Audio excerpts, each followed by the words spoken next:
So இவர் தான் இப்போ நம்ம கடைசியாக வந்து ஃபெலிசிட்டேட் பண்ணி முடிக்க போகிறோம் ஃபர்ஸ்ட் செட் ஆஃப் ஜட்ஜஸ்க்கு. ஸோ இவர் வந்து பார்த்தீங்கன்னா என்னோட க்ளோஸ் ஃப்ரெண்ட் அண்ட் இன்ஸ்டா செலிபிரிட்டின்னு சொல்லணும். ஆனால் நம்ம கிட்ட ஒரு நார்மலாக சீன் போடாமல் பேசக்கூடிய ஒரு ஆள். அதே மாதிரி பார்த்தீங்கன்னா இவரை நிறைய பேர் இந்த கெட்டப்பில் பார்த்ததை விட வேற கெட்டப்பில் பார்த்தது தான் ரொம்ப அதிகமாக இருக்கும். So it's none other than very famous Instagram celebrity Jo Kutty. Please come on to the stage. So நீங்கள் வந்து இன்ஸ்டாகிராமில் ஜோ குட்டி அப்படின்னு நீங்கள் போட்டு பார்க்கலாம். அதே மாதிரி ஜெயந்திர பாண்டியன் நீங்கள் போடலாம். அதுக்கப்புறம் ருத்ரன் அப்படின்னு சொல்லி போடுங்க, அரவிந்தன் சொல்லி போடுங்க. நீங்கள் எல்லாரோட இன்ஸ்டாகிராமுமே நீங்கள் வந்து பார்க்கலாம். So Jo Kutty is a famous male to female transformation video artist. இவங்களோட வீடியோஸ் நீங்கள் நிறைய பார்த்துருப்பீங்க. ஸோ இவங்கள வந்து நீங்கள் ஃபோட்டோ வீடியோஸ் எடுத்து டேக் பண்ணலாம். He is also running is own dance school called Thillai Natya Palli.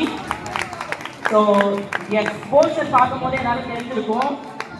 So is such a great artist and thank you so much எங்களுக்காக இந்த நேரத்தில் வந்ததுக்காக. We are very happy. இவர் தான் நம்மளுக்கு இன்னைக்கு வந்து is also a dancer, makeup artist and also a singer. இவர் தான் நம்மளுக்கு இன்னைக்கு சோலோ டான்ஸ் ஜட்ஜாக இருக்க போறாரு along with other judges. So